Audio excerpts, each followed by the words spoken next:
Welcome to the Big MX pre-race show live here on YouTube, brought to you by Racetech, MXD360.com, as well as BigMXRadio.com and AirWheeliesOnly.com. I am your host, Brad Gebhart.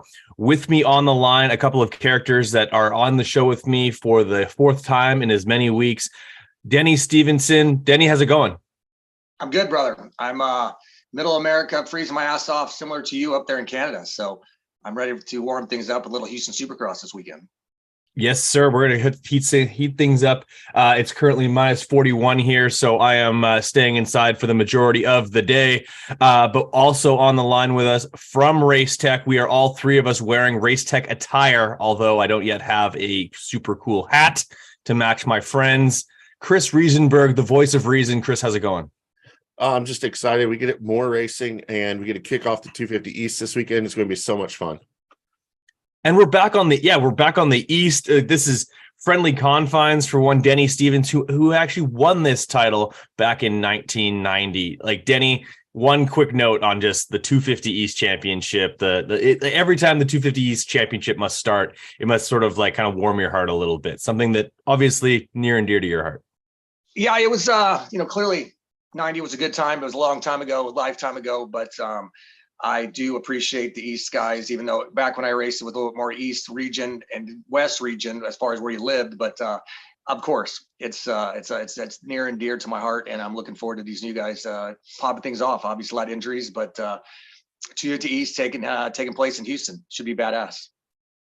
That it will be. Now, let's head on over to our very first segment of the show. Chris Riesenberg with the Racetech Rapid Recap.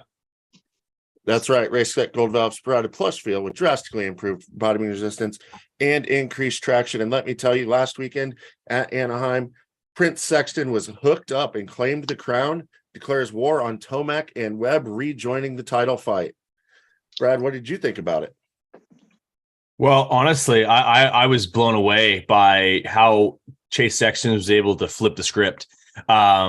Going out there, fastest in qualifying, and he wins two of the three main events. He was fast at the beginning. He was fast at the end. He really asserted himself. I was impressed. Absolutely. And then we saw Eli Tomac tumbles and hits the mat, costing him a medal. Debo? Wow, that was gnarly. I think we'd all say thank God for that tough block. He as from what I read from his Instagram and we watched, he tried to go around the outside of Webb and triple onto that tabletop. Had he been doing most of the day off and on, went a little wide. And what he said is he was probably more worried about where Webb was going to go, and proceeded to launch himself off the side of the track and right on top of those tough blocks. He ragdolled, Barbie doll style, just flipping, landed right on his ass on a tough block. Perfectly, could not have sat any better. Got a chance to adjust his visor, get back going. Obviously, that bike had been bent up.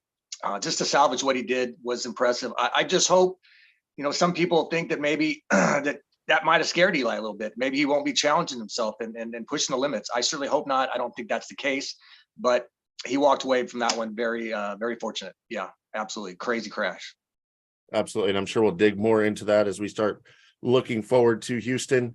But also, Kenny kicks ass and earns a trophy. Roxon finds the podium. Brad? Let's go straight to Kenny here. And the 94 kickstart Kenny. Bottom line is, Ken Roxon doing well in Supercross is good for the sport of motocross and Supercross. There was a lot of fans that would love to see it. It creates conversation on shows like this. There's lots of banter back and forth on Twitter and every other platform on social media. Love to see it. Good on Kenny. For sure. And then in the 250 class, 1 out of 5 starts for Kitchen are award-winning. Debo, Levi Kitchen, won and only his 5th attempt. Yeah, I think that's pretty fantastic. He rode good. I think a lot of people maybe were concerned with him taking such a late start in his seriousness with his racing, building his craft. I think he's 19, 20 right now, which is sometimes considered a little old to be only 5 races into your Supercross career. And then coming off a huge crash at round 2 at San Diego down the start straight, he yard sailed really big, similar to Faulkner. and came away unscathed as well, and was able to line up this weekend. He had a couple of big crashes, even in practice we saw. But he's young. He seems to have a nuts resilience. He's come from up the Pacific Northwest. He's used to fighting things out, and man, he rode really solid. 3 solid main events. He was really smart in that last one. He got out second behind Jet, and instead of trying to chase Jet down, maybe pass Jet, I think he's locked in behind him, found a good pace. And then when Jet pulled away from him, I think he was able to keep that pace, obviously, and get himself that first overall. So congratulations to Kitchen. I think we're going to see big things from him all year in Supercross and the outdoors. And of course, one of the bigger stories, the Jet crashes, leaving a perfect season up in flames. Brad? You know what? There's a lot of people who are talking perfect season, and I was one of them. But these Triple Crowns are just, if Jet is Superman, he has a kryptonite, and it's Triple Crowns. He hit the ground on a multiple occasion. In fact, he basically had the exact same crash that Hayden Deegan would end up having later on in the evening. Yeah, what can you say? The guy obviously puts a lot of pressure on himself during those particular races. Yeah, like bummer to see him go down, but great to see a new winner. Yeah, speaking of new guys up front, we saw Nicoletti lights up the front of the field. So he had some pretty sweet lights on his bike and led a bunch of laps. Your buddy Filthy Phil, Debo, what'd you think? That was pretty awesome. I think everybody's a fan of Phil. I probably had a chance to meet with him and talk with him at the Tony Wink Brayton Invitational in Winterset, Iowa last season. And yeah, out front, then second place, Brown and someone had gone down and opened up just a huge lead. I think all of a sudden we were watching on TV, and I was watching my dad, and we're like, holy crap, Nicoletti's got a 6.5 second lead right now, Wow, that worked out perfectly. But I think we've even heard from him on Racer X that he said that he got tight and drifted back to third. But he also had those crazy lights on his bike, which I guess is something Feld feels like they wanted to test with Phil. And the fact he got to lead was even cooler, because that was kind of, I think their point is to let the crowd and the audience have a better idea where the leader is on the track. Even though most of us find it pretty silly because we know who's leading the races. There's a lot of fans in the stands and maybe not always know right off the top of their head when they're watching. It gets a little confused when they get in the lappers. I know they tried the lights around the track to try and kind of indicate where the riders are on the track, the leaders. So for most of us, I think it's pretty silly. Don't fix what's not broken. But I don't know, just Feld trying to make a way to keep the fans in attendance more aware of what's happening on the track. Yeah, constant innovation for sure. McAdoo and Hampshire taste the soil instead of champagne. A couple big ones for both Hampshire and McAdoo, who are second and third in the title chase. Brad? You know what? Both these guys are pretty well versed in soil samples, so I wouldn't be surprised if they don't already have corresponding heartbeat hot sauce that they put on it when they typically taste the soil on a regular basis. Hate to see it for either one of these guys, because they're literally the two guys that have a chance at chasing down Jet on a regular basis the rest of this championship. You hate to see it, but unfortunately, it's been a bit of a trend. A couple true geologists. Yeah. Oh, yeah. Oh, for sure. Like doctorates. I'll quickly, like 2-second chime in on the lights thing. All I can say is it's been a long time since I was a new fan in the sport of Supercross. So I really don't know whether or not the lights are effective for new fans or not. I personally think they're a little bit unnecessary, but it's like I said, it's literally been 20 years since I have never seen a Supercross before. So who knows? They were pretty cool in the stadium. They had them on Juju's bike in the Supercross Futures practice, is where I first saw them, and I was wondering what the heck they were as well.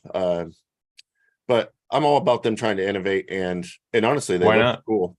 So onboard live cameras.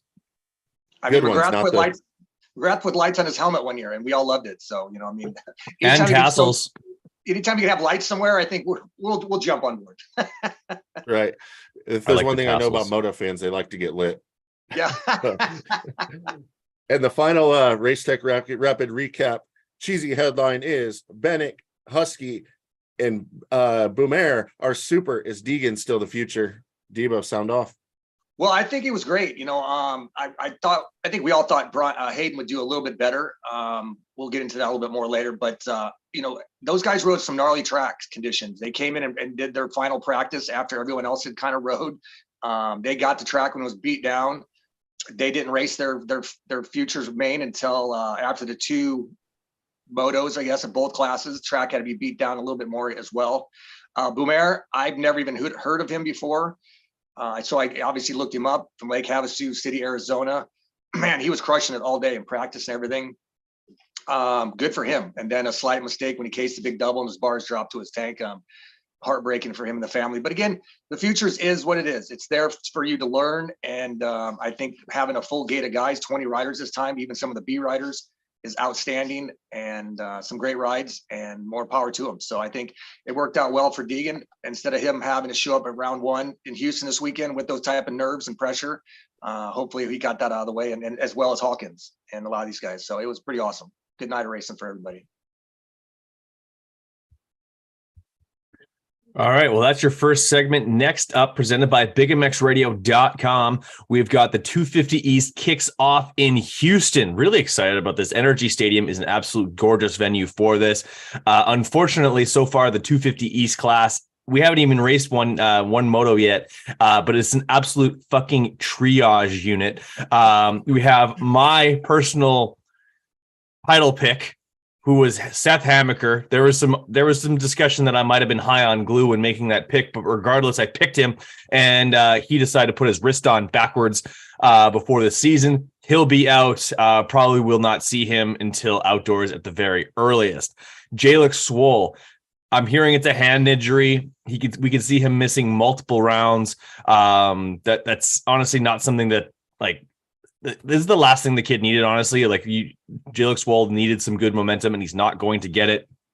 Joe Shimoda, it's a collarbone, but I'd imagine it either got plated or like by now he's probably feeling a little bit better. When we'll see him back on the bike, I wouldn't expect to see him until possibly round 6, if we see him at all in this championship.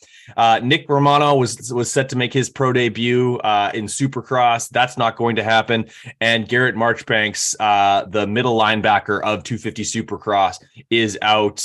He will be replaced on the Club MX Yamaha team by Preston Kilroy. Preston Kilroy, fresh off of kickstarting his Suzuki's. So that leaves the conversation to who the hell are the title contenders for this championship. There's still a lot of good names in there, but obviously the roster's taken a hit. Hunter Lawrence, in my opinion, sort of leads the pack in that respect. Is that where we want to start off the conversation, boys? I think Hunter has obviously got to be the shoe-in. I've seen people suggesting otherwise, even before all these injuries. Hunter is one of the few who's beaten his brother straight up. He had 4 or 5 wins last season. I think Hunter is no doubt the title favorite, and with everybody that's out, it definitely narrows it down to Mosiman and Thrasher for me. I don't see Jordan Smith or J. Mart or Viale really giving him a go on a consistent basis throughout the whole series. So for me, I got Hunter up front. I got Thrasher and Mosiman right there, not too far behind, but I think this is H-Law's, as I used to call him, HFL Hunter fucking Lawrence, to win this title pretty easily. What do you think, Chex? Yeah, I mean, I think that for a lot of us, that Hunter was already the favorite, and then you knock out a couple of people that I think that very well could have been contenders with him for the title, with the pro circuit guys both going out. You could have made a case for either of them to be in the mix, with Joe's awesome outdoor season last year and maybe coming to form in Supercross that we hadn't seen, but at least not consistently. And then obviously Hammaker's had some fantastic races, but you take those guys out. I think just a lot of unproven talent behind him that haven't proven any consistency to any way, shape, or form. So really it's who's going to step up to be the next challenger, and does Hunter not beat himself? I think that it's made things a lot easier for him, because you'd also thin out the field. If he gets a bad start, it's a lot less guys to pass coming through, and that side of things. I don't think it's without question that a Thrasher or a Mosiman can get out to a good start and win a race, but to beat him consistently for a championship, we've yet to see anyone else in the field step up to that form to any way, shape, or form, unless you go back to 2018 or before with Jordan Smith. And, we haven't seen him in that championship form in a long time. And I know we talked about our previous show, like he hasn't even had a top 5 in a while. So his last podium, I believe, was that 2018 season when he was battling for a title. So he is on a Star Yamaha. That team's been super powerful. But yeah, it's a bunch of kids. a couple very inconsistent, I guess, sophomores and almost a veteran now at this point, I guess, for Moseman. And then the clear favorite is it's got to be Hunter Lawrence at this point. Yeah, Moseman, he could just stay off the ground. Obviously, anytime he gets out front, he seems to start dreaming about transformers and stuff and puts himself on this ground. And then Thrasher, if he could come through every last chance qualifier, he might win because he's 2 for 2 in that. But yeah, I totally agree with you, Checkers. And didn't mean to interrupt you. What do you got, Brad? Well, Moseman, I think, is the biggest threat to Hunter Lawrence, but I don't think it's a overly imposing threat. I think that obviously Moseman has had a propensity to hit the ground, push the front end like a broom, and if he's able to solve that, he becomes a bigger threat. But like guys like Jeremy Martin, guys like Jordan Smith, like I haven't seen it in a while. And in fact, it's been a long while. And when I think of some of these guys that are like, they haven't had success in a while, like when I think of Jordan Smith or Jeremy Martin, like the last time those guys were serious threats in Supercross was like 2017, 2018. And then I start to sort of like throw that back in time. If someone was a threat in 2007, would I consider them a threat in 2013, or if someone was really good in 125 Supercross in 1997, would I have taken them seriously in 2003? And the answer is no. So unless those guys are able to completely change their stripes, I think obviously they're going to still be a top 5 guys, but I don't think they're going to be weekend in, weekend out threats to take championship points away from Hunter Lawrence, which is what you're going to have to do. And when you do so, you're probably going to have to do so in bunches, because I have Hunter Lawrence probably winning anywhere from 4 to maybe even 6 of these races, depending on how the cookie crumbles for him. Thrasher will be fast, but he seems to really ride with who he's with. So if he gets a bad start, he stays back there. If he gets a good start, he's up there as well. I think the story of the 250 East class is going to be watching the kids. I'm looking forward to watching all 5 full-blown rookies, guys who have like literally never raced a Supercross in their lives, and they're all going to go do battle with each other. Some of them are on abbreviated deals, and we're going to talk about that a little bit as well. But there's going to be a brand new injection of a lot of talent and a lot of quick guys in this class that I think is going to be led by Hunter Lawrence. I definitely want to just stop you real quick, though. You cannot say that Jordan Smith and Jeremy Martin are exactly the same. Jeremy Martin raced last year. He had a 2nd and a 4th in the 2 races he was in. He is still showing the speed and talent to be up there. What he hasn't shown is how to finish out the season. But he's also going from a Star Racing Yamaha, the most powerful team in the pits, to a Club MX Yamaha, which is not a factory team. Although on the West, they've proven that they have a very good program going this year, and they've gradually built it up. But I definitely don't want to confuse. Jeremy Martin has put in good results. He just hasn't put in a good season finish. But he is getting older, and he's racing against, this new influx of kids, which might scare the crap out of him, because they're probably going to be ping-ponging from tough block to tough block across the racetrack, throttles locked wide open, not giving a crap, because that's all they know how to do is run a fast lap time and go to the front of the field, and are oblivious to anyone else on the racetrack. Yeah. When was the last time that a single digit number was on a privateer bike? The only one I'm kind of thinking of is like Larry Ward on Troy Honda Troy. Steve Lampson was a number 6 on a privateer on bike. An ECC. He made a few returns. So, that's fair. Same number too, 6. The 6.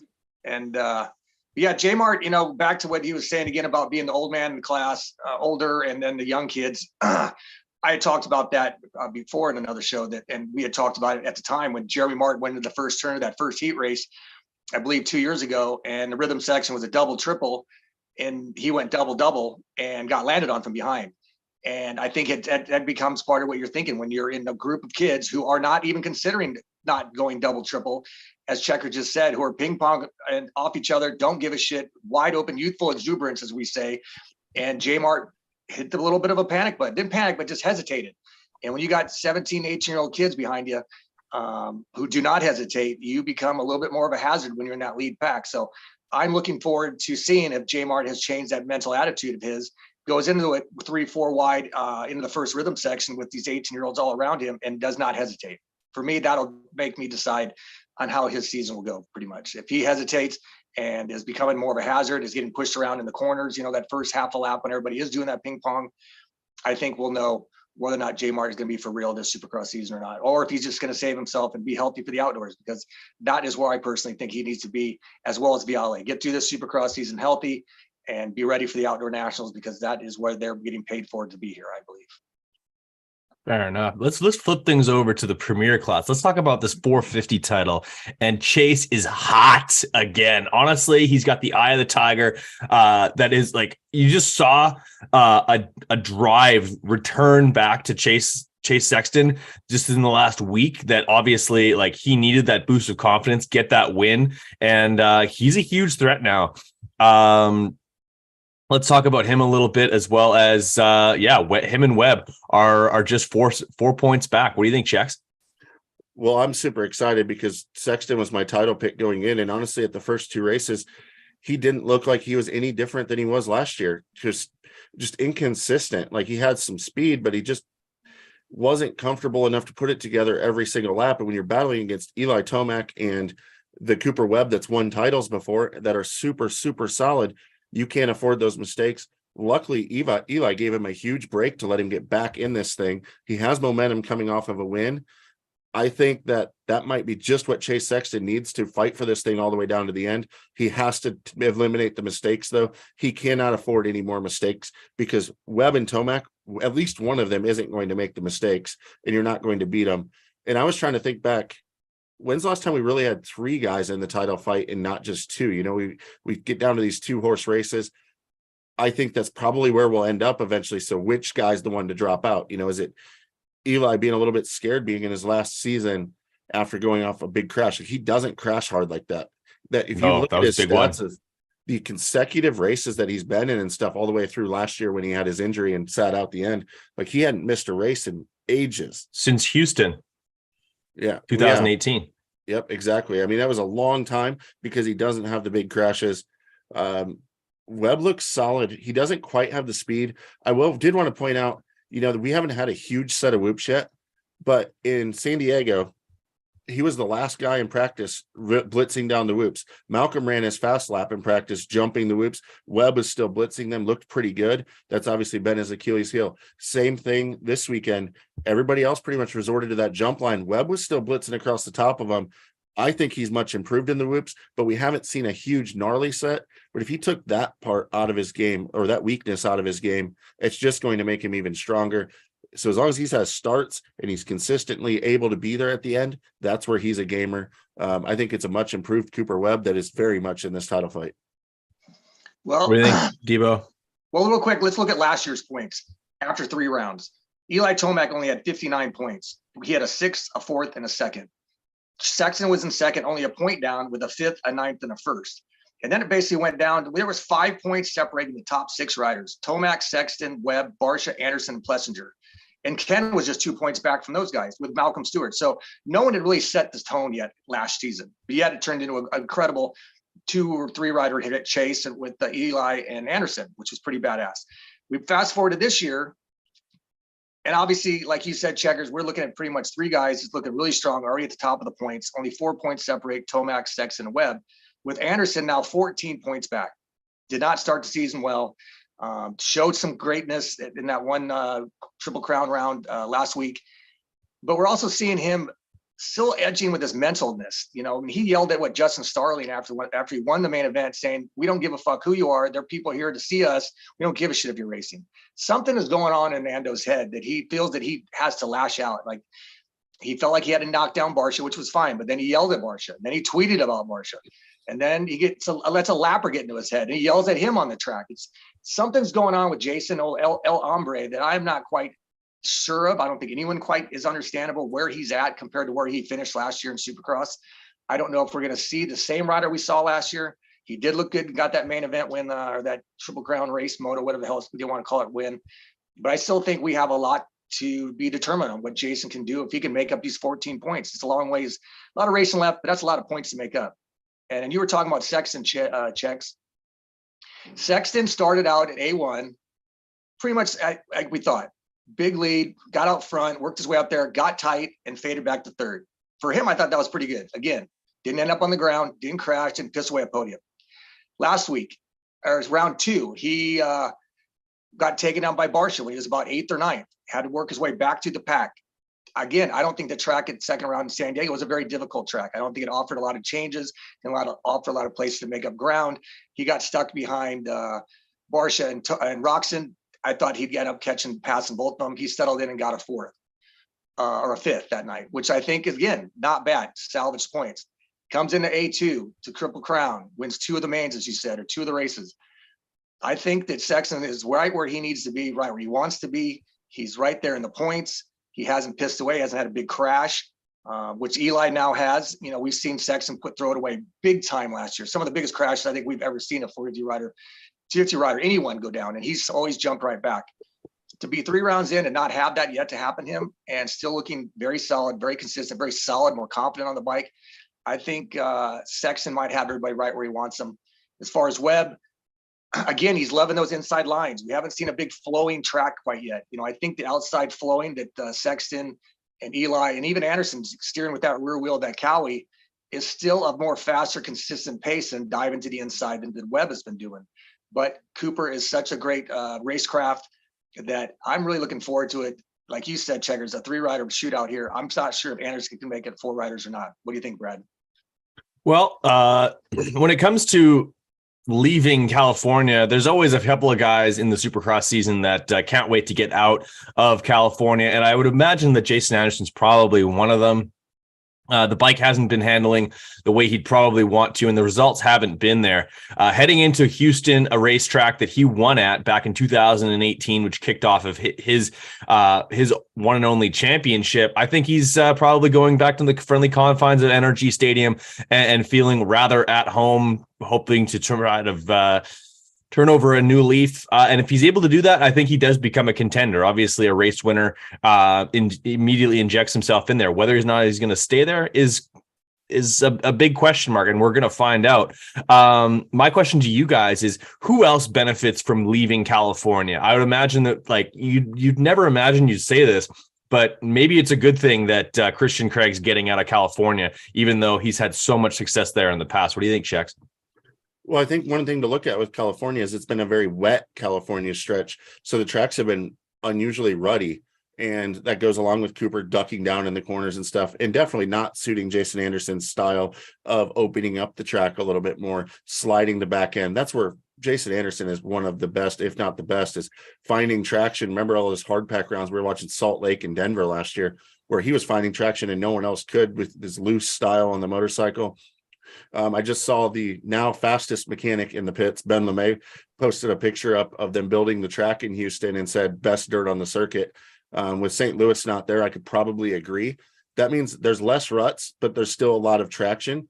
I have seen the Houston track get a little bit dry, but it also means the track stays together. And on the track map, there's a very long set of whoops, which like could 50 also yards. benefit some guys. So I think that it's more of a hindrance to Cooper Webb than the other guys maybe as an advantage, but I would have to point to a Jason Anderson. I'm trying to think of another guy, maybe Dylan Ferrandis as well. He seems to struggle just not making mistakes when the tracks are really challenging, and when they're a little more open, he can ride a little more loose. And Ferrandis has quietly been off to a fairly decent start to his season.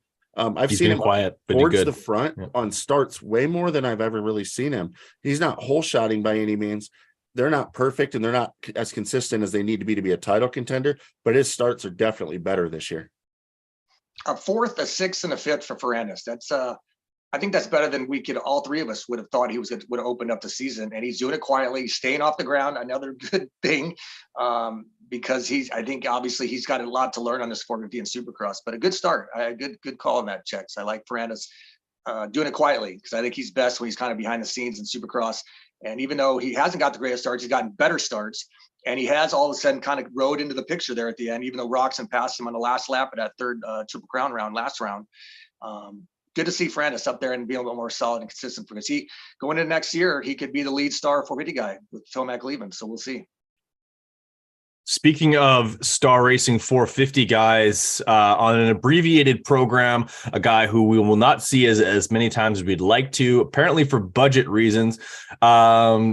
J. Coop makes his return to Supercross, this time on a 450. We're going to see the 32 machine with white backgrounds for the very first time in live action. I'm excited to see it. Honestly, I think this kid has a great pedigree in the 250 class. He's a champion. His podium percentage in that class was absolutely absurd. But does that translate into 450 success? What do you think, Debo? It does not translate. I mean, that's what Checkers and I always joke about the fact that, he says that, when they does, it's a case that the factory teams insist that these kids win a 250 Supercross title before they're even look at hiring them. And I think we're seeing a lot of good riders who are stuck in the 250 class that need a shot on the 450. Whether or not that works out for Cooper, I don't know. He's kind of a smaller, not the really biggest, strongest, tallest kid. But he's got a good racecraft as well. So I never really anticipated even seeing him win a Supercross title, let alone even moving up to 4Vs as quickly. I think he could have used a little bit more time in the 250 class, although it will be exciting. I'm excited to see him with white numbered plates on the big bike. I'm a little disappointed that he didn't ride the first 2 rounds. I think that was just a missed opportunity. We all know how much faster, how much better everyone's riding going into 4th round. It's already been racing. He's got to start out as though it's A1 for him at round 4. I think Star really missed the boat on that. A budget reason, maybe don't have 18 fucking factory guys in your semi and be a little more concerned about your 450 riders like Justin Cooper and give him the full opportunity instead of putting him behind the 8 ball at round 4 in Houston. But I have him getting around a 12. It's going to be on the line to start. Obviously, Colt Nichols is in a very similar situation. I think he benefited from all the chaos at round 1. I think we're now seeing where Colt kind of runs anywhere from 11th to 13th. And I believe Colt will kind of run that same base. So, as we've all said, and I was talking with my buddy Tony about, he's a big fan of Cooper's, that it's much easier to start forward and go backwards than it is to start backwards and go forward. So regardless where Cooper starts, I got him about 12. Weigh in, Checks. I definitely have to think that Justin Cooper is going to go about things really quietly. He's been a consistent rider throughout most of his career. I think he will light it up in time qualifying. He's a great qualifier. So I think that, it might raise his expectations for people a little bit, because I do expect to see him at least at times up on the board in the top 5 in qualifying. Whether he finishes that high up, I don't know, but I think he'll have some speed that he can show because he's a great qualifier. But I think he'll go about his races much differently and being more consistent and gradually building, because that's what we've seen from him. I don't expect to see him near the top 5 in the races once they get going. And I think that's also another reason that's such a disservice to him, not letting him race all these races to gradually build and become something, because he's not the guy that's going to just jump in there and light it up on fire in one single race. But I mean, here's the thing. The last time that he raced a motorcycle, he was on top of the world on the 250 and saved the Motocross of Nations team. It's been a long time. People usually have a hard time carrying that momentum, but maybe, just maybe, Captain America can deliver this Saturday night in his first 450 Supercross.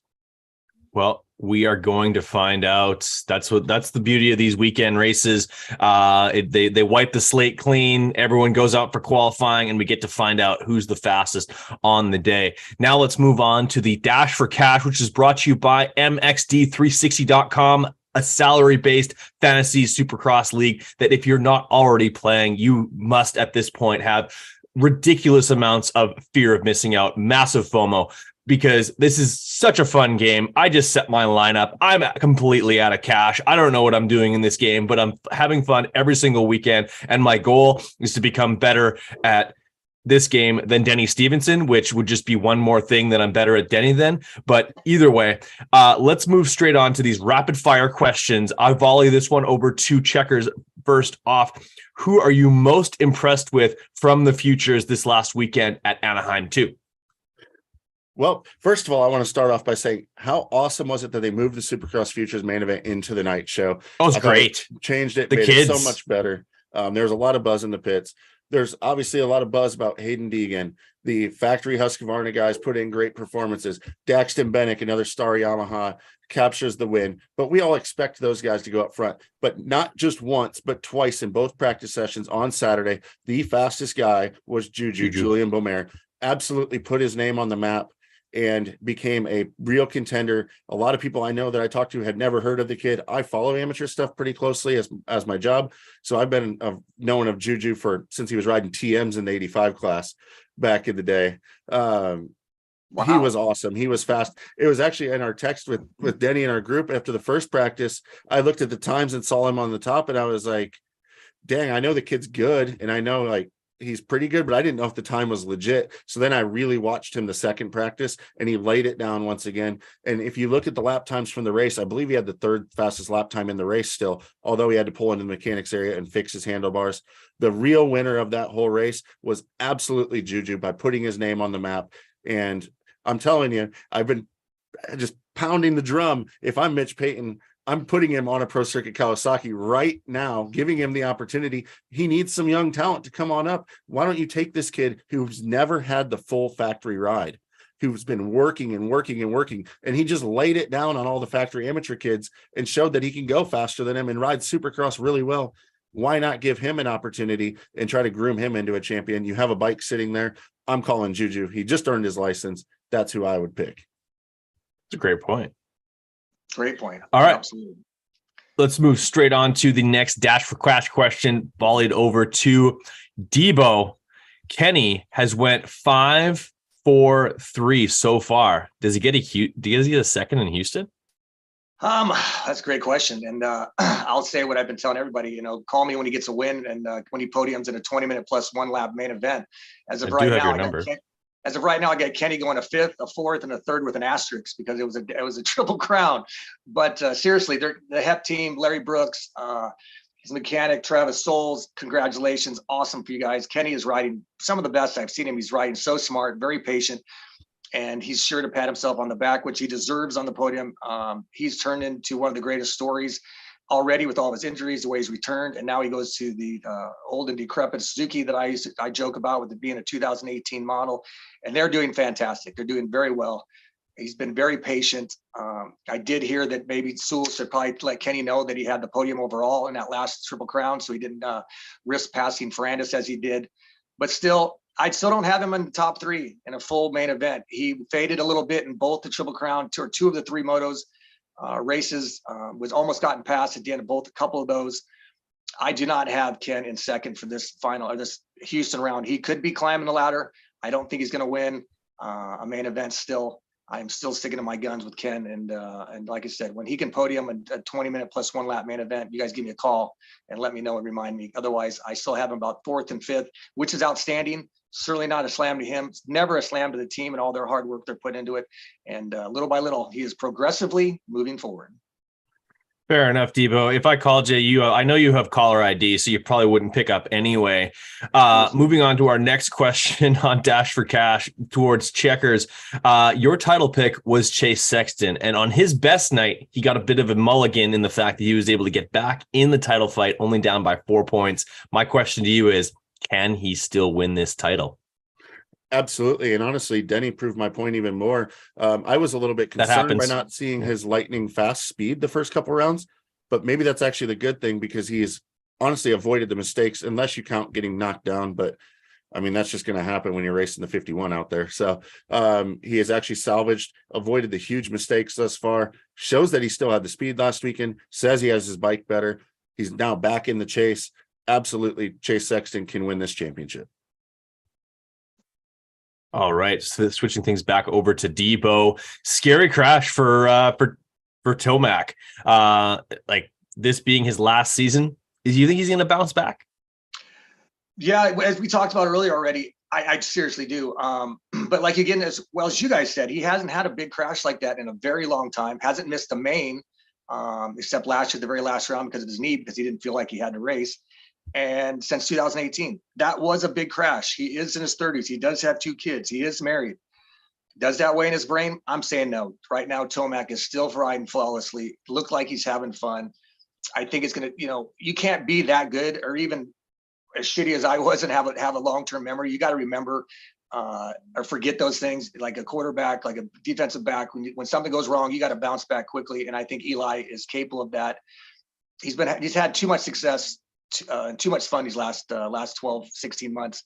I think Eli will be back on the box this weekend, if not another win, and then keep this championship going. I can't see Sexton out smarting him throughout this championship, and I can't see Webb being faster than Tomac in this championship. So I still have Eli, the number 3 star Yamaha, as his back-to-back champion. Looking to right the ship and make it a championship in Houston is Eli Tomac. Flipping things back over to Chex. You had the pleasure of being in the stadium for a couple of races. I believe you were there for San Diego and Anaheim too. Talk to me a little bit about the difference between watching a race in person or watching them on television. Obviously, having all the replays and all that stuff is fantastic. Give me your take. Well, absolutely. There's nothing that can be matched. The environment that is created at a live event, at a Supercross, especially when the racing action is as insane as it was at the Triple Crown at Anaheim. And also you get the fact that seeing at San Diego in the middle of the heat race and the LCQ, watching Joan cross jumping all over the place and then getting absolutely smashed corner after corner by Josh Cartwright before Cartwright eventually completely T-boned him into the tough blocks. You just don't get to see that stuff on TV. But at the same point, I have to go back and rewatch the races because there's so much going on. I have a little ADD and don't get to watch the leaders the whole time. For instance, they show a lot, but at least if you go in person, you get to watch both things. The environment, though, it's unmatched. There's nothing like the goosebumps of even opening ceremonies and all that side of things. It's unbelievable. It's awesome to be in the seats at a Supercross for sure. Nothing quite like it. Thanks for your answer on that one. Debo, where should Logan Carnow head after the races in Houston? Well, wherever he goes, he should take a shake weight. I know that because he wants to stay, constantly training and preparing for the next round. I do remember Houston being when I raced and mainly after when I was done racing. I was going down there for Smith. I was going down there for doing my agent stuff and other things. And so maybe when I was doing a little TV stuff, there are some absolutely talented, filled, and filthy strip clubs down there, which should fit right into Logan's OnlyFans sponsorship this year. I'm certain that he already knows some of the talent in that area. And so fortunate for him, he doesn't even have to use Tinder or Bumble, man. He's just got to log into his OnlyFans account and he will be set up. So Houston is a good, fun, filthy city. And I'm a little disappointed I won't be down there this year. Actually, I've been down there in a while, but I'm hoping to get Dallas on my calendar, and Dallas is ranks right up there with Houston when it comes to I once spent 36 hours in Houston to attend the race. I was at the track for 18 of those hours and got very little sleep. Much thanks to Logan Carnow, actually. Next on the docket, our next segment that we have brought to you by airwheeliesonly.com. Yes, that's a real website, and you should probably head over there. And I think Checkers has some details as to why. Yes. So, since some of us, like myself and Denny, got eliminated from our Supercross Survivor game at Anaheim 1, thanks, Bam Bam. Appreciate it. I decided that we're going to launch Supercross Survivor. And we've tried Supercross Survivor with the 250 class before, and it was an absolute disaster. Like I said, I think it only went 3 or 4 rounds. So it's a completely new game, mixed up. There's a strike system, so you're guaranteed at least 3 races. And it's $30 to get in, but it's 100% payback, pays back to the top 3. It should be a ton of fun. You pick a 250 and a 450 rider. If they beat their goal finish, which is top 7 in the 250, top 10 in 450, then you survive and move on to the next round. Pretty easy, except once you've used a rider, you can't use them again, all the way down till there's no one that left. If they don't reach their goal, they get a strike. You get 3 strikes and you're out. It should be a ton of fun. All of that is over on airwheelies.com, airwheeliesonly.com, and all the sign-up details and that stuff. You still have till Saturday to get in. Denny? Yeah, well, I've already told you to fuck off. I've played this game now, 3 different versions of this game. I've been eliminated. I played the game 4 different times. I've been eliminated in the first race, 3 of those 4 races, 3 or 4, 75%. So when I heard you're doing this, I immediately told you to fuck off. I hate the game. It's stupid. It's done. And then I asked you where I send my money. So I'll be playing. I don't know exactly the rules yet. I've been kind of trying to put it off, hoping you might forget and I can just sneak out without playing. But I'll be logging in today, and I highly suggest you guys do as well, listening, because it is a fun game. It's a different version, and you think it's easy, but man, it sucks. It's brutal, like any other fantasy game. I'll tell you. Yeah, picking top 10 guys sometimes. Yeah, like the two of you. Yeah, we all three of us consider ourselves to be somewhat of an expert in the sport, and two out of the three of us couldn't last the first week of Supercross. As far as just picking a top 10 guy in the 450 class, shouldn't be that hard, but it can be when your guys go ass over tea kettle or a lead laps and then not even end up in the top 10. All right. To emerge, only one will leave victorious. I think I have an idea of as who's that's going to be, but I am the moderator. I am the sort of the tie break when it comes to these versus questions. We're gonna pit Denny Stevenson with Checkers, and these guys are going to argue their points on these different riders. Who finishes better? We're going to kick things off with Kenny and Jason Anderson. Who finishes better in Houston? Denny, I think you have Jason Anderson as your pick, but I could be wrong. I do. Jason Anderson, El Hombre, as they call him. I think that despite the fact that he seems like is a little mentally out there and more on edge, I think the pressure might have gotten to him some of these earlier rounds. Kenny is still developing a motorcycle, like it or not. And Anderson has more wins in the last 6 months or the last year and a half of Supercross than Kenny has in the last 3-4 years. So I am all about Jason Anderson, the New Mexico kid, doing his own program. The Cowie is going to be rebounding this weekend. I think his confidence is going to be back. He's moving to Houston with the dirt's going to be very good, less rutted. And I'm going with the Jason Anderson over Ken Roczen because that Suzuki is still a bike in development. Ken is still a racer in development in Supercross. We know he has issues in the past, physical and sometimes a little bit of mental things. He gets locked up. He's been riding outstanding. He's currently leading to Anderson in the points. But I got Anderson at Houston. What about you, Chex? I think you're screwed in this one. Dude, you guys, the one thing that you haven't seen is Roczen struggled with his motorcycle to a 5th place at Anaheim 1. I watched him at San Diego, and that thing would not turn. I've never seen a Suzuki not turn before in my life. It was kicking all over the place, and he took it to a 4th place finish. Then come into Anaheim 2, it's a completely different rider. He's ripping in the corners again. And in the first, all the time qualifying practices, as well as that first race, he looked super good. He did look a little off in the second and third ones, absolutely, but the bike was still turning. You could tell he's fired up. He was jumping that ridiculous 3 from table to table off of a knuckle that, well, it was pretty tiny. And that takes some serious confidence and trust in your motorcycle. Clearly, he has it. He did start the season a little slower than normal, but it's still at the beginning of the season. He's still a fresh Ken Roczen. At the end of the season, I don't think he beats Jason Anderson, but right now, and going into Houston, 5, 4, 3, see him going right in front of Jason Anderson at Houston. You were also in the stands last weekend. Did you see Ken still can't find neutral when he's got to kickstart that bike on the track? They showed him on Race Day Live, again, struggling to find the neutral gear. It's like, man, I know they have a little bit more hiddenish these time of day, or these years in the future than what we had in the past. He still can't find neutral. I say he kills the bike on these damn races and can't get the bike started, and it's happening in Houston. Can't find neutral, struggles to get the thing started. He gets a 15. Judge, jury, executioner, what do you think?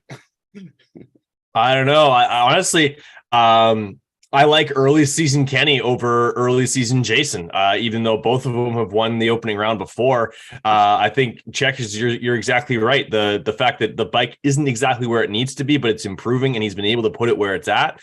If that bike is continuing to improve, and he's as comfortable as we think he is with it now already, I like him to stay on the podium. And Jason Anderson, like maybe someone will make him upset somewhere along the way throughout the main event, and he'll decide that he wants to take that person out rather than go and win the race. So I'm going with Checkers on this one. Boo. Ooh, boo. All right, next one we have Colt Nichols versus Christian Craig, then also versus Justin Cooper. Who finishes better in Houston? Checkers, you have the floor. Well, I don't have to make too much of an argument for Justin Cooper other than he's a former Supercross champion, kicked some serious butt at Motocross of Nations, is coming in completely healthy on a 23 Yamaha that all of the 23 Yamahas that I've seen out there look absolutely incredible. Even the very, very sketchy Alex Ray looks really good on his Yamaha. So Justin Cooper, I think the bike will be good. I think he'll be consistent, but I don't have to argue for Justin Cooper. Here's what I can say. We watched Colt Nichols hole shot the first 2 races and go backwards outside of the top 10. Anaheim won. The only reason he climbed back up was everybody else's mistakes. Justin Cooper's not making those mistakes. And then to go to Christian Craig, the dude hasn't broken the top 10 this year, hasn't been a factor in any of the races. I don't see that changing or improving at all. So I expect Justin Cooper to be in front of both of those guys. Well, that's just silly talk. You know me, Christian Craig, I've been trying to push this Craig train all year long, all season long. He clearly has not been living up to my hype. But again, we talked about already, he's got 3 races under his belt. Nichols has 0. Craig is faster than Cooper, Justin Cooper. Faster than Cooper, I think, period, on a Supercross track at any time of the day. I think the fact that Craig is getting better each and every week. He got better in his practice. He got better in his heat race. He got better in his main event, which shockingly, we still never really seen him on TV. Like he was in that all pink Fox gear. Never saw it. Never saw it once. Never even spoke about Christian Craig. I don't think they don't usually focus on 15th place riders, Denny. Typically, no. Well, even if he was in practice, like everybody's talking about this pink gear on Twitter and stuff. And I'm like, could someone show a picture of it? They won't even show him on TV. So I'm a Fox guy and I didn't like that stuff. It was pretty reddish pink, but regardless of the fact, Craig has already got 3 races under his belt, despite the fact he's not happy at that Husqvarna, despite the fact I know that he gets a little bit head cased out. I think he's going to come in at another round, going back east, as you said, getting out of that California environment, getting out of the pressure of having family in the stands, which he used to love on a TD class, but now that he's struggling a little bit, I say we see Craig rebound to an 8th or 9th this weekend in Houston, and I still have Justin Cooper back in about 12th. So Christian Craig all day long in Houston ahead of the rookie of Justin Cooper. May I start off by saying that it is way too early for either one of you to be as drunk as you are right now with those picks, because it clearly is Colt Nichols. It's the 2023 450 Rookie of the Year, who is going to be in the friendly confines of a racetrack of NRG Stadium, not far from Oklahoma, where he's from. Going out east, I think that actually helps Colt Nichols going forward. Looser soil, I think that's going to have an uptick in his performance. I think he's going to be a top 10 guy. And honestly, like neither one of Justin Cooper or Christian Craig have shown me that they can run up there recently. Anyway, of course, Christian has top 4 finishes a long time ago on a Japanese manufacturer. So I'm going to go with Colt Nichols. I think he's feeling good. I think he's feeling froggy. And I think obviously they've figured some stuff out with that Honda. And I have some faith in Shane Drew and everybody over at Honda. So give me some Colt Nichols, the 2023 450 Rookie of the Year. Well, we're still waiting for Colt's big crash, and I don't want to say it's coming, but it eventually shows up sometime. You'll just keep waiting. You'll just have to keep waiting. I hope so, because I never want to see anybody get hurt. So I'll be waiting as long, but we'll be waiting for Craig to kick both their asses. Fair enough. All right. Well, I'm judge and jury over here, so I said Colt Nichols. Let's flip things over to Jeremy Martin and Jordan Smith, the battle of a couple of guys who were probably born closer to the 1990 championship that Denny won than anyone else in this championship. Checkers, who you got? Well, speaking of big crashes, you guys have watched Jordan Smith race before, right? It is go really fast, crash really hard. He's going to come in thinking that he's a title contender, which hasn't been the case in like 5 years since Ken Roxon's motorcycle was new. And last time I checked, Jeremy Martin raced 2 Supercrosses last year, both in the top 5. One of them was a second, one was a fourth. J Mart has been preparing over at Club MX, a lower pressure environment, a bigger chip on his shoulder, which makes him excel. Jeremy Martin absolutely beats Jordan Smith. Well, it's funny here. I'm looking up either one of their ages. And of course, I don't think either one were even born when I won my title in the 90s. So. No, they were not. So we know they're younger. I was 2. Jordan Smith was 28. I think J Mart is closer to 30 right now, born in 92, obviously. So he was probably born even after the fact as well. So I think that Jordan Smith is still a little bit more hungry. Don't think he has as much to lose. He's a Supercross only rider. This is his only chance for himself to prove himself for the season. I don't see him running the outdoors for Star. I don't believe. Martin, again, is going back to getting through the Supercross season healthy, avoiding conflict, avoiding chaos, avoiding getting jumped on. Jordan Smith, I think, is a faster, better Supercross rider all around, even though we have not seen him really do much last few years. I think the advantage of being on Star is going to get him out front. He's going to see the faster pace quicker. I'm going Jordan Smith because I think, again, it's do or die for him right now.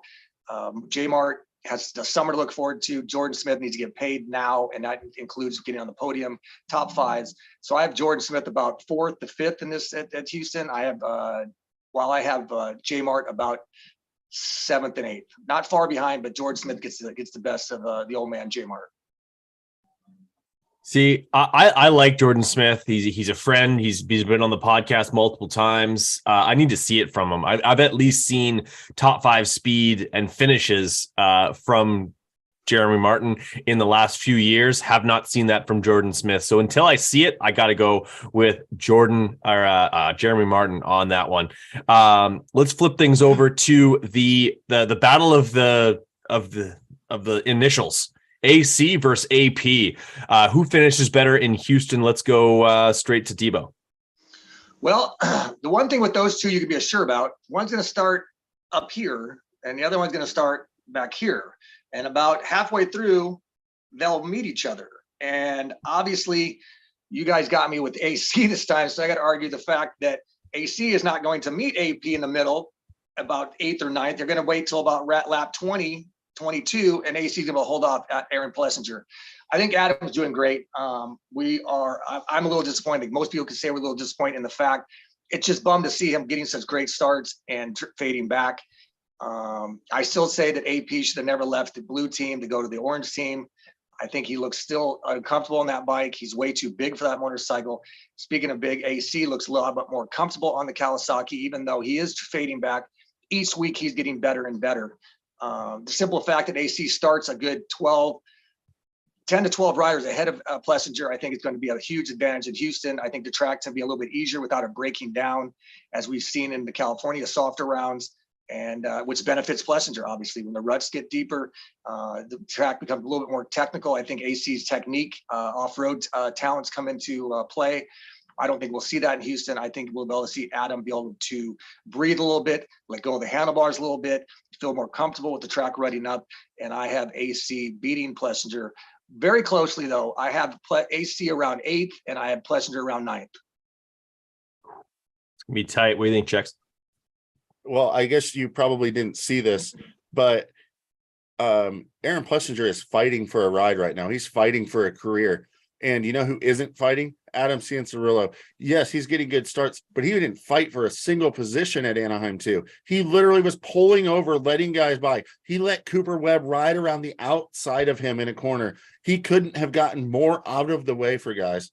So here's the thing. If you're going to start at the front of the field, usually you can stay there because you battle for a position, make guys work to get around you, make them make mistakes, and it creates a buffer of guys between you and the guys that don't start by you. AP has been fighting his butt off. He's shown some actual real speed this year that he didn't have last year. The bike is obviously way better. Him and Webb both look much better in the whoops than they did last year. Aaron Plessinger is on his way up. AC, he doesn't have any heart out there right now, and he might be just trying to get through the season healthy, but you can't just pull over for everybody. Just hold your line and ride your race, stay in your comfort zone. I'm fine with that, but literally pulling over and letting guys go around the inside of you, letting Cooper Webb rail around the outside of you, that is not the sign of a guy that is going to beat somebody that is fighting for a ride. Aaron Plessinger will beat AC in Houston. Let me just give you the points right now. Plessinger's 45th. Plessinger's got 45 points in 8th. Cianciarulo's got 43 points in 9th. They basically swapped. AC positions. has been in reverse all year long. Yeah, but he's still beaten Plessinger in one of the 3 rounds. Only finished once behind him at round 2 and 2 spots behind him at round 3. Cianciarulo is getting better each round. Plessinger, I think we've seen what we can get. Again, the smoother, not smoother track, but less rutted track benefits Cianciarulo. So I'm going to get one last jab in here. And no matter how bad he fades, he's going to start so much more further ahead than Plessinger. I still got AC beating him, and he's already beaten 1 out of these 3 rounds. And they're 2 of them, like I said, are neck and neck. It's going to be a close battle, but fuck Checkers. I'm getting this round. Oh, I like that Denny's starting to get heated up here. Honestly, I'm going to give the nod to AP. He's been on the rise, and like I said, AC has been going backwards. Better days ahead for both guys, but yeah, I got to go with the guy who's showing a little bit more signs of life. Let's go to one of my favorite matchups. We have the elder statesman, who I believe is even like Chris Blows isn't as old as me, but he's damn close. And then you have a kid who I believe is 17, Hayden Deegan. Checkers, I'll throw this over to you. Near and dear to your heart, and he is also a service center, a race tech service center owner. Chris Blows. That's right. Blows is going to put down the wrenches and pick up the throttle and definitely crush Hayden Deegan at this first race. Here's the reasons why. It's the first round of 250 East. We watch guys go absolutely psycho at this race all the time, especially with all these rookies in there, especially with all the Deegan hype. Hayden's going to be all over the place. He's going to be one of the guys ping-ponging off of tough blocks. Is he super fast? Is he super talented? Does he have a bright future? The answer is yes to all of those. But at a first race, you also have to realize not only do you have the veteran experience of Chris Blows, a super long whoop section when there's very few guys that can be faster than Chris Blows in the whoops, period, unless your name's Christian Craig on a 250. And then you also throw in the fact, the excitement of finally being on a factory motorcycle 17 years after you make your debut. You finally get to ride that factory motorcycle. You don't think that he's going to pull a hole shot on that dang thing and run up front and be solid, because that's exactly what he's going to do when everybody else is making mistakes around him, including Hayden Deegan. Absolutely, Chris Blows beats Deegan at this first race. Man, I'm surprised you didn't get cell service cleared the fuck out there in Pluto on that tank. I mean, geez Louise, man. Holy shit. Let's just go over these little simple facts. And we want to talk about facts, which I know you love talking about. Numbers. Chris Blows hasn't even been on a bike. He's been in retirement mode for the last 2 months. He's already told everyone he wasn't planning on racing, wasn't going to ride the AGE gas. And what has Deegan been doing every single day for the last 6 fucking months is battling with the rest of his star teammates, learning, riding, battling nonstop. He already has 1 Supercross under his belt, which is a chaotic futures, but still he turned the second fastest lap time of the night and the second fastest time in the very last lap when he took us 5th. Again, it's the futures. It was a meaningless race. 1 race under his belt. I think that does light years for Hayden. Hayden is the future. Blows is fantastic. I'm so happy for him to get this opportunity. I think you have a secret man crush on him. I don't know if you have a photo of him in your wallet or something on your phone. It might be on your phone saver screen. I hope Jen knows about this little weirdness you two got going on, but much respect for Blows and this huge opportunity. But again, he's only been on that bike, I think maybe a couple of weeks due to the recent injuries of Pro Circuit. Hayden's been motoing on these star bikes. I cannot see Hayden blowing this opportunity. Not that he's going to blow it no matter what, because it's only his first race, but he sure the hell is not going to beat by someone that's about as old enough to be his dad. So it's not going to happen. All Hayden Deegan at this opener in Houston.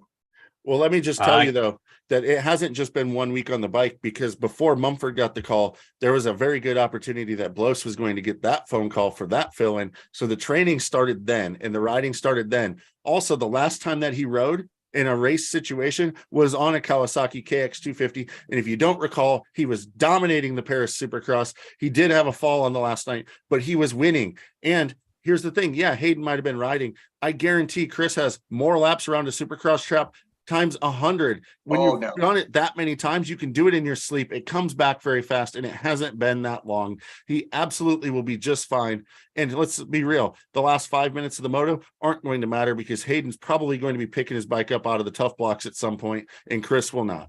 I love the fact that you just skated right over the fact that the very last time we saw Chris Blows on a motorcycle was going ass over tea kettle in a section of whoops, which you said he's the best while winning even, but he crashed his ass off. I hate to even throw that out there, because it was an outstanding ride. I think we all felt the disappointment that he didn't get a chance to win that Prince of Bercy or Prince of Paris, but you cannot skate over that. The last time we saw him was him going ass over tea kettle on that Kawasaki in a section of whoops. Hayden Deegan. But that was not a factory Kawasaki. Get a spaceship back to Earth. Enjoy Pluto while you're there. Honestly, I want to see both these guys on the podium, but I don't think that's going to happen. What I would love to see, though, for so many people that because there's a ton of hate that comes along with Hayden Deegan. He's one of the most polarizing athletes in the sport right now. You either love him or absolutely hate him. I would love to see him shut up a bunch of those haters online and just go out there and ride a super solid race, top 4 finish or something along those lines would be absolutely unreal. So I'm in the Deegan camp for this weekend. I think that would be fantastic for the sport. And I also hope that these two guys do battle at some point down the line, maybe even this weekend. Second last one, we have a request on YouTube Live for an extra versus question. So we're going to throw a hot one in there right after this one. But let's go with a couple of guys who I'd imagine probably, I'm actually surprised these guys haven't had more battles in the past, especially given the fact that one of them doesn't always get the best of starts and the other one is quite good at them. Justin Barcia, Dylan Ferrandis, a couple of guys who are very aggressive. Debo, who's going to finish better in Houston? Well, they're currently 6th and 7th in points. Ferrandis is 6th, Barcia is 7th. And did you see some of the chaos of that last round with Barcia again? You know, oh man, he gets first, he goes down a corner, then him and Wilson almost collide over one of the doubles, comes out of the corner, then he almost cleans out Sabachi. Bam Bam, I'm going to go so as far as to say Bam Bam actually puts Ferrandis on his ass, just knocks him down to take the win because he knows that he has the chance to propel my victory over Checkers in this argument here. That Ferrandis is learning more and more, but Barcia is still Barcia. I see Barcia getting a top 5 start, running solid up in top 5. I see Ferrandis getting a 10th place start and finishing about 7th or 8th. Barcia all day long. And again, if he has to come to the pack, I could see it, if Ferrandis maybe tries to pass Barcia, Ferrandis is going to up in cheap seats row 2. And it's all Bam Bam, number 51 in the Houston NRG Stadium. Checkers, kiss my ass. Well, I can tell you the only bike that's maybe looked worse than Kenny Suzuki did at the first 2 rounds is Barcia's gas. That thing was kicking side to side, and it wasn't just bouncing off of other riders. It was all by himself. I don't know how he kept that thing under him as much as he has. And also, if you look, he hasn't had that much speed this year. The fact that his results have been decent is simply because he starts up front and everybody's scared to go around him, or he's putting their asses on the ground when they are. He has not looked good at all. The props to him for getting the results that he had. But here's the thing. We already talked about it earlier. The track's going to open up a little bit, allow Ferrandis' speed to start to shine. Again, his starts have been better. Ferrandis is building that 23 Yamaha is a much better bike than the gas right now. Absolutely, hands down. You cannot argue that. And comfort, a little bit of confidence and consistency and better starts are going to propel Dylan Ferrandis to be in front of Justin Barcia. And Barcia isn't going to be able to run him over if you can't catch him. Well, I'll be the tiebreaker on this one. I think it's going to be Barcia. I think Barcia, the starts alone are something that allows me to think that he's going to be up front more consistently. And this track map does going to look like it's going to be difficult to pass on, especially I could see Barcia sending Dylan Ferrandis into the cheap seats, especially in that sand corner right after the finish line. That is going to be a hot spot for some carnage.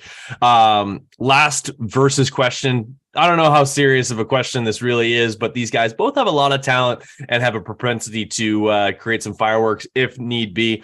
And you guys can decide who you're going to pick. This isn't like a predetermined thing or whatsoever, but Hardy Munoz versus AJ Catanzaro. Go, Debo. Oh, I'm going Hardy Munoz all day long. Simple fact that he's actually been making mains recently, or at least last season. AJ's a great rider, very technical, great speaker, great coach. Hardy Munoz is fucking balls to the wall. I'm sorry, another F-bomb, but he is crazy. He will stick that front end anywhere and knock you down. He'll move people out of his way.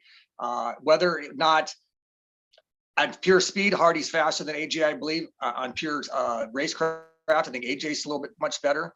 But when it comes down to just sometimes getting that main event, you got to get a good start, drop the hammer, not worry about what you're doing and your positioning on the bike and just get the job done. I have Hardy Munoz making the main event this weekend at Houston. I do not have AJ making the main event. So I go all in on Hardy Munoz on that comparison. A solid comparison because it's 2 polar opposites of riding style. I know where Chex is going. Polar opposites is definitely right. Let me tell you a little story. Last year at the Minneapolis Supercross, I decided to play mechanic for Devin Raper, and pitted right across from us at the 250 East opener was Hardy Munoz on his privateer Kawasaki. And let me just tell you, after every single practice session, his bike came back, and they literally had 2 bikes down to the frame in the pit area inside the stadium, where the pits were freaking 2 miles away because it was so cold out. Everyone's down in the basement because he absolutely cartwheeled over and over and over. Yeah, he absolutely will pin it and go for it. But in order to beat Cannizzaro, he has to finish the race. And that means surviving practice. And here's the thing that you also maybe didn't know. I've watched Cannizzaro show up to Supercrosses, actually to Houston when it was round number 2. And he had ridden Supercross 2 times, once the Wednesday before Anaheim won and once at Anaheim won. And he put the bike in the 450 Supercross main at Houston. He has now been down training with the Lawrence brothers. He has a little bit of support backdoor from Honda, nothing crazy. It's still a privateer program, but he has a solid program. He has the financial backing because of his business to have a solid program to be on a dirt bike. He's putting some more effort than I've ever seen him put in. And he is one of the most talented riders out there in the field. He also mentally, he's not going to make the big mistakes. He's not going to fold at an opening round pressure because he doesn't have to rely on this as his job. So AJ Cannizzaro probably puts in one of his better Supercross rides ever, especially with this depleted field, and absolutely beats Munoz, because I don't see Munoz getting across the finish line with the motorcycle in one piece. Didn't Munoz race last year with an all black helmet, I think, wasn't it? I mean, it was something that he made him so stand out that when he was just dive bombing everybody, you knew exactly who it was. You didn't have to look for his number. I believe it was number 99 last year. And debate as well. I think AJ is a much better 450 rider than he is a 250 rider. Either way, I think both riders will bring us a lot of entertainment, both on and off the track. So a good comparison, whoever asked that question. Fair enough. Yeah, that was from Ian on YouTube Live. All right, now it's Hardy's one of his riders in our draft leagues. That's why he's pushing for Munoz. Yes, he's flying that flag. It's time to debate with Debo. Denny, 4 riders are making their Supercross debut on factory equipment this weekend. Which rider has the best debut, and what rider will have the greatest motocross and Supercross career when they all retire? Deegan, Hymas, Hawkins, or Vial? Wow, that's quite a list. You got to use your crystal ball on this one. Couple questions. Well, I'm going to go through each one here. I'm going to start with Hymas. He has the most Supercross experience as far as racing than any of these 4, more than Deegan, who has 1, Hawkins, who has 1, and Viale, who has basically no Supercross experience, even though he's a 2-time world champion. Chance has by far the most experience with Futures win last year, Futures title, some great experience on the bike. I don't think he quite has the speed. I was very disappointed in his Loretta Lynn's performance, although that's just 1 week and it's not Supercross. I don't think I was just really didn't blow me away with it. Deegan, I think, as I've said in the past, he has been pretty much born on a Supercross track. I think his mom gave birth right out there back in the Temecula Wine Valley on the track. And I think he will have a much better debut this weekend, just for the simple fact that I think he just is a better Supercrosser, more technical, more muscle memory, as you spoke of earlier. Hawkins, I really don't know what to think of him yet. You know, he had some decent, it was another rider that Loretta Lynn's I thought was very underwhelming. He did not put in very good rides. With the good rides he had, he faded in. Again, Supercross completely different. He rode pretty well at Pala at the last National. I don't see him lighting the world on fire. He rode pretty well at the Futures, but also made some mistakes at the end and faded. So I have him, Viale, 2-time world champion. We know the guy can ride a motorcycle. As far as having the best career, I think Viale's already has one. I don't think anyone in this list, quite other than maybe Deegan, will ever match that type of a success unless Deegan gets a couple of outdoor titles. Viale, again, though, there has a lot to be said. We've seen some world champions come over here and struggle mightily in Supercross. Albertine, Tortelli. He doesn't have the French Supercross background that Ferrandis had, and Bowman had, and Marvin had. So I'm thinking that Viale will probably finish behind Deegan and Hymas. I believe I have Viale about 10th. I have Deegan about 5th, and I have Hymas about 7th, and I have Hawkins about 15th. So that's just for Houston. And for the career, I have Viale still having the best career, just because he's already got 2 world champions under his belt. He's a phenomenal rider. He could have an outdoor title under his belt leaving this at the end of this summer. I'm hoping he stays healthy for that. Deegan will have obviously the most entertaining, overwhelming, underwhelming, old guys being mean just because they're old and jealous. But I think Deegan will have probably one of the most entertaining careers. And the other 2, Hawkins and Hymas, I just hope they have a successful career, make some money, and have a good one. I really don't see a big future for either one of them outside of these initial first years and being a career 250 guys. That's just me though. Well, Fair shocker that enough. you're wrong again. As usual, Denny's wrong. And remember when I told you about the track map and the super long loop section? Do you also remember back to Supercross Futures last year, who was the only rider that could actually get through the whoops consistently? Chance Hymas. I'm telling you, he's on a program. He's been set, he's been surrounded by the Lawrence brothers and guided and with really no pressure from Honda, but he's showing some really good Supercross skills. I think he's coming in here really calm, and that's going to relate to a really good Houston, especially when he's the only guy that out of all these young kids that actually knows how to ride a set of whoops. I see Deegan struggling a little bit because of just a lot of its size and strength and age a little bit. He looked good until the whoops got beat down at A2. And the fact is, again, he's coming in with all this pressure. And I think you're totally underestimating Vial of gradually building through into this Supercross season. He is a world champion. That means he knows how to deal with pressure. This is a high pressure race. I mean, you do remember back to the years of half the field laying in turn number 1 because the kids go in there like idiots because of round 1 of East. They've been sitting here watching the West guys battle. It's all this anticipation. So Hymas finishes better than Vial, who finishes better than Deegan. And Hawkins, I have no idea where he's going to fall in. He wasn't expecting to be racing this race a week ago. You've been on record many times saying how you don't believe in the bike in the Rockstar Husky program. So I don't know how you expect him to, as a young rookie, to deal with that, not knowing how to develop the motorcycle. But then on the career side of things, have you seen Hayden Deegan ride a Supercross track? The dude is full of talent and skill, and there is no more prestigious championship in the world of dirt bikes than a Supercross championship. And Hayden Deegan is a fantastic Supercross rider. He's going to win Supercross titles, and he will leave with the better career out of all these guys. You just locked up because you're out there in Pluto, man. You must have really bad service.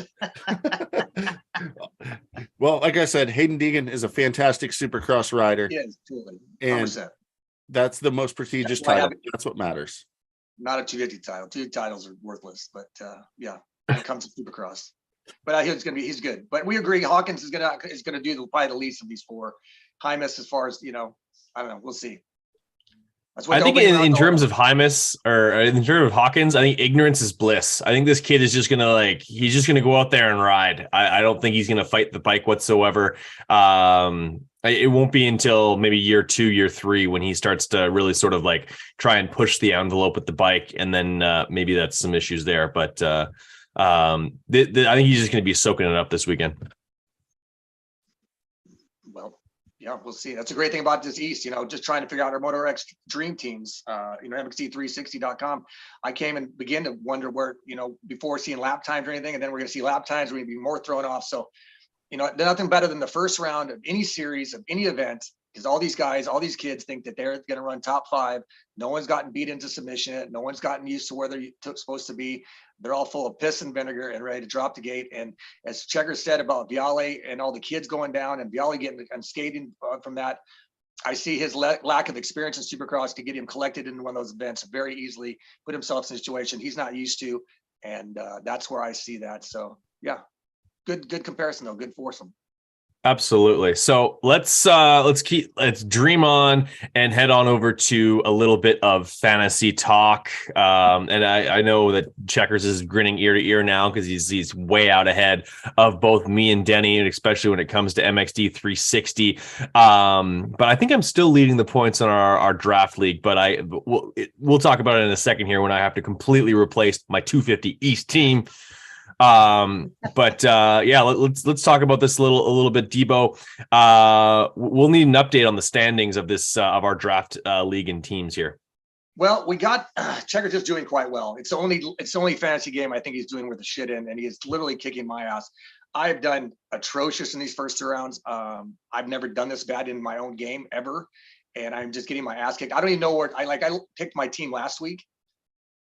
I just was like, man, let's just try something different. It did not work. I'm back behind the 2 of us. I'm the 298 points. I'm only 2 points behind you, Brad. And you've never even played this damn game, which that's really embarrassing. Checkers has admittedly been struggling with MXD 360 in the salary format. He does better in some of the other games where they don't use salary, and Checkers admittedly has struggled. He's done really. He's top really 50. Yeah, he's doing really well. He is 345 points. He's already nearly 2 main events ahead of me as far as points go. It's been a struggle, and I think this East will even be more interesting. The fact that we already discussed it, it's just me kind of picking out where I think they're going to start the season. So that's kind of how the salaries are based. I may have underwhelmed a couple riders, even Hawkins. I have him pretty affordable right now. This is going to be a challenge. Week 4, round 4, race 4, not round 5. People, we are looking forward to some pretty exciting racing, and Moto Extreme 360 will create even more havoc. It'll have you throw in a remote control, have you cussing the TV, have you leaving the room, maybe go outside, take a lap around the house. I've had to do that a couple times this season already. What do you guys think? Who are some of your guys you guys going to be picking for this weekend? Well, before we get to that, we need to do our waiver wire order. Like I get to go second, third, and fourth because I'm replacing my entire 250 East team. But Checkers, you're on the docket to replace Swole. Who are you going with? Well, I really have the option to pick between Hayden Deegan, Tom Vial, Jay Soen, and how about Max Anstey? I believe he's available. You going to go with Max Anstey? Hey, I think that's the guy. You know what? He's been a great 450 rider. He looked awesome in those World Supercross rounds. He decided to go east to be more ready with the team. So I think the team and program should be a little bit more set up and kind of rolling. So I'm going to take Anstey to be a little bit more consistent. It kills me not picking Chris Bloss because I'm a huge Bloss fan, but I think Max Anstey is going to be the surprise of 250 East for a lot of people that aren't putting him up towards the front of the pack. I think he'll be right around that 5th place finish a lot. And if I can get points for that, I'm actually replacing Jalik Swole with Anstey, and I would have rather had Anstey in the first place. When we did this the first time, we thought Anstey was going to go west. So Max Anstey will replace Jalik Swole for me and team up with the veteran duo on Yamahas, Jeremy Smith and Jeremy Martin and Jordan Smith. Yeah, before we go on, let me just explain real quick. If you haven't been paying attention, this was just a quick draft game that I created with some other friends in a couple other different leagues. The 3 of us did it together. We drafted 4 450 riders, 3 250 West riders, and 3 250 East riders. You could take any rider at any time you wanted. And then as a rider got injured and was out, you could replace them on an injury wire, waiver wire, as I called it, or we call it. And that goes in pretty much if you're last place, you get to go first. Very similar to if you play fantasy football, something like that. And already Checkers' team has been pretty much, he's taken an injury at every round. He's already got Marvin, who's been out. He's had Stewart, who's now out. He had Faulkner, who went out. And now he's got Swole, who goes out. He's got more red on my spreadsheet for him than he does regular numbers because of all the replacements he's had to do. But the fortunate thing with there only being 3 of us is there's still some good riders to be chosen, to be drafted, to be picked up, to replace. In some of our other leagues, we got 11-man league going and a 10-man league. And pretty much that means that 22 riders from each class have already been taken. So you can imagine trying to find some riders in that one. Now we have Brad. Brad's going to line up for the 250 East, and all 3 of his riders go down before the season even starts. He is our points leader right now. He's won round 1. He's won round 3 over me, kicked me in Checkers' ass. I got in a round 2 victory. I am second in points. Checkers is in third. That's why he got to go first in the waiver wire. But yes, Mr. Brad, Big MX, Canadian man, take off your hoser. He's got to replace Hammaker, Shimoda, and Marchbanks, which doesn't really, fortunately there's some riders that he's got to fulfill, but I'm thinking this points lead is going down the toilet, and he is going to be struggling to fill those 3 solid spots with 3 waiver wire picks. Brad, who are you going to be starting off these picks with, and who are you replacing? Obviously, Checkers just took Anstey, which great point to Checkers because he was actually very frustrated. He didn't get Anstey in the first draft round, and when he switched to East, which the fact that he took over his buddy Bloss, I don't know if this is going to cause breakup in the relationship, maybe a little discourse. I don't know if you might not get a Christmas card this year, but where are we at, Brad? Who are you going with?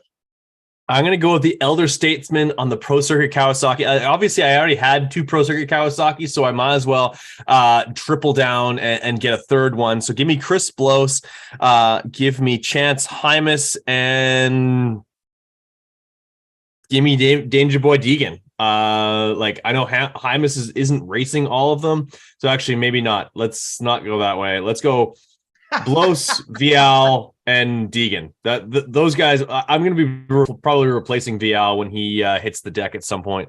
But either way, give me those three. Give me Blos, Vial, and Deegan.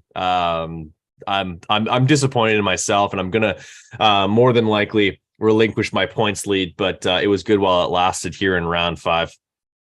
You just took Hymas off, who will definitely be racing all the rounds when he gets a top 5 this weekend. Maybe. But like I'll probably still get an opportunity to replace Vial with him when Vial goes flipping off of into the cheap seats.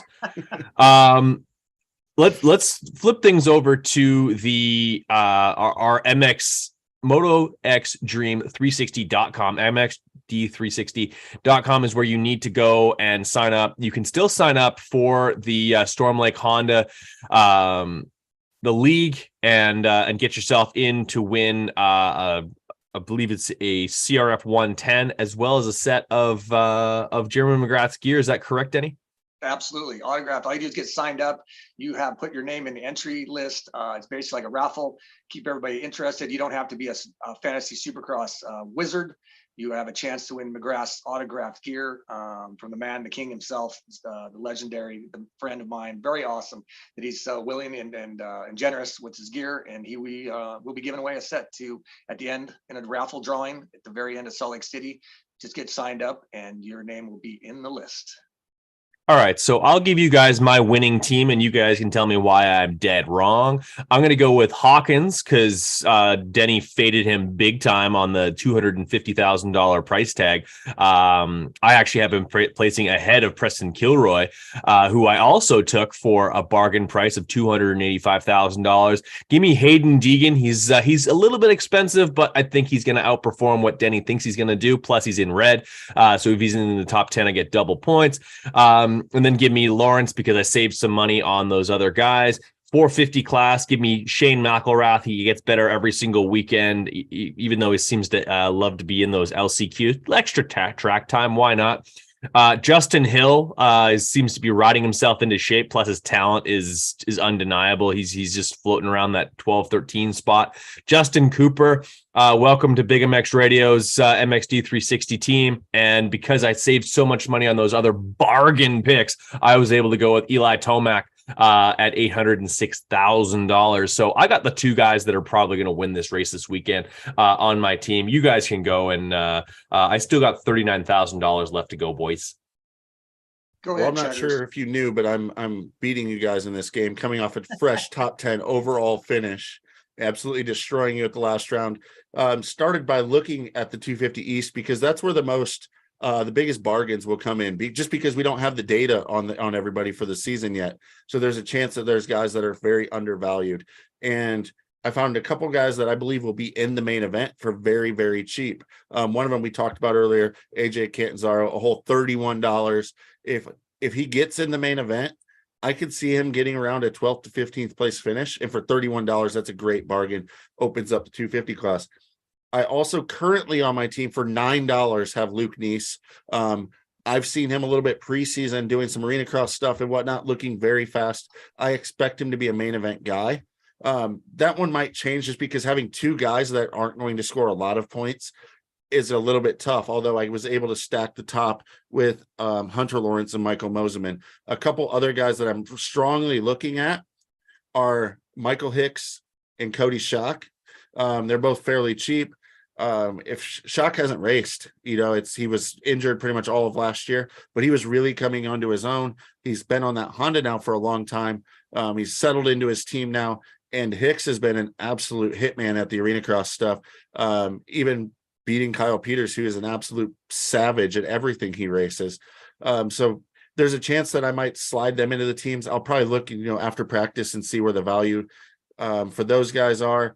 Don't count out Caden Braswell. He was your Horizon Award winner. We haven't seen him on Supercross much, but definitely maybe underrated a little bit. I will be staying far away from Hardy Munoz because I can't afford him on my team in just as much as he won't be able to afford to replace all the parts on his bike.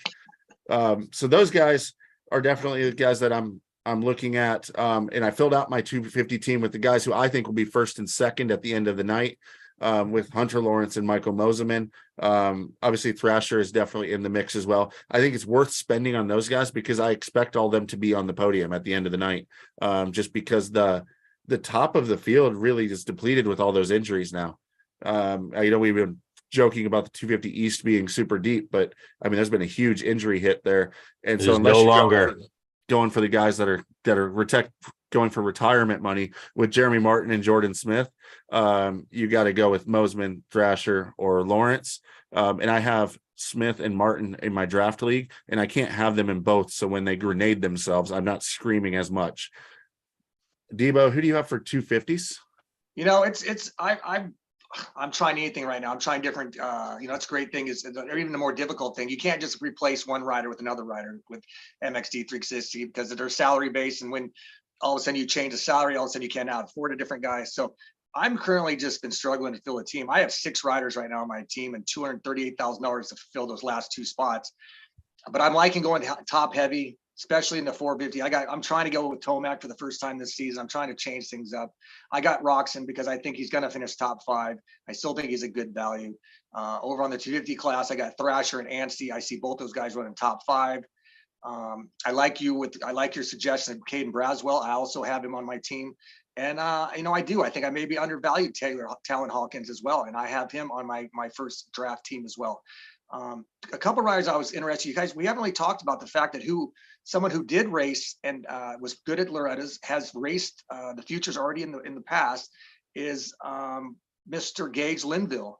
What do you think of him? I mean, I think he's got a good chance to get in that podium, and at only $71,000, he's quite a value. Checkers, what do you think of Gage? Just to go through it to you because you followed amateur riding. What do you think is his future in Supercross? I've been super impressed with Linville as an amateur standout. He was always the guy that was right behind the factory guys. And I always liked those guys when they turn pro because they've faced adversity and they're going to fight. They aren't the prima donnas that have been spoiled their whole lives and don't know how to take on adversity. I believe Linville is on the Phoenix Honda team, so he actually has really good support as well. The reason that I've really kind of maybe have overlooked him is I believe that he's raced some off seasons like arena cross stuff and whatnot and didn't catch my eye at all and didn't perform at the front of the field. So maybe I'm overlooking him because I'm looking too much at what he's done recently versus what he's done as a body of his career. And also being on a good team with good support should help him because he's probably the best programs he's ever been on. So maybe look at practice times for him. He's very fast. So I would expect if he's going to do well, you'll see it right away in time qualifying. And also, you did not mention your rider, AJ Cantazero. He is a discount at $31. So I did. Another rider to look for and one of your favorites.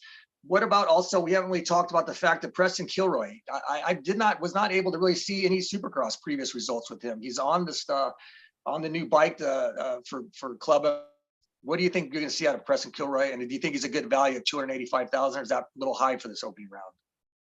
Well, one thing to keep in mind is that Preston Kilroy was already on the Yamaha and training at Club MX before this opportunity. So clearly they saw something in him of he will be a good fit for their program. And it looks like their eye for talent's been pretty dang good with the Enzo Lopes pickup and that side of things and what they've grown him into. So, I mean, I definitely think he's a strong look. He was a very good amateur. Even on a Suzuki, he was very good. So imagine what he can do on a Yamaha. I mean, it's one of those things like, we can tell you picks now and like guys to look at and maybe shorten your list a little bit before practice times. But with no Supercross experience, you're just throwing darts at a wall a little bit and trying to pick who's going to stay up. And with Kilroy, at least has a little bit of professional racing experience. So maybe that'll benefit him as well. He should have a pretty solid team around him that's used to working with young talent as well. And I think that's something that's key. A lot of these factory teams, they're used to winning right away and maybe not molding the young talent so much. Whereas the club team, they've had to build talent instead of just hiring talent. And let's throw it to you, Brad, in the 450 class. We got Joey Savacci at a very, very expensive $741,000 because he's ran basically 3/10. So he's still at the cusp of a top 10 guy. He's 11th in points. He's very expensive. I know you kind of loaded up on some of the cheaper guys who are hot, more affordable, let's say. Colt Nichols, Craig Cooper are in there. Brad, who is someone you think in the 450 class, even Dean Wilson, who has a chance of maybe getting top 10, who has yet to get a top 10 finish? You think Nichols will pop one off in Houston, Craig, Cooper, Wilson, maybe even Chisholm? Will we see something better out of Chisholm on his damn Suzuki? What do you think, Brad?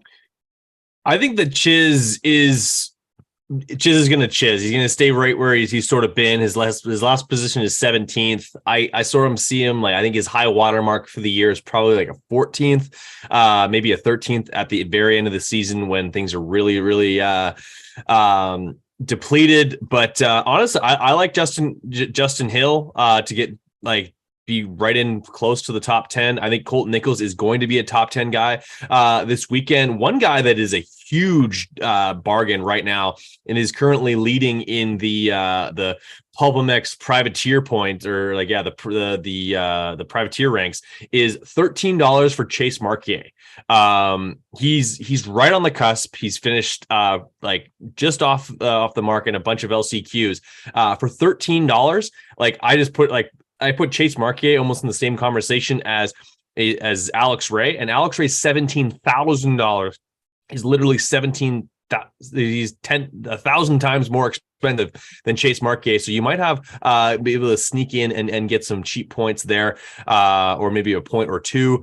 But honestly, I think that the guy who's going to surprise the most amount of people this weekend is Colt Nichols. $500,000, $584,000 is a bit steep, but obviously I think he's a great bargain. I think he's going to be inside the top 10. And he's going to get you some serious points. Well said.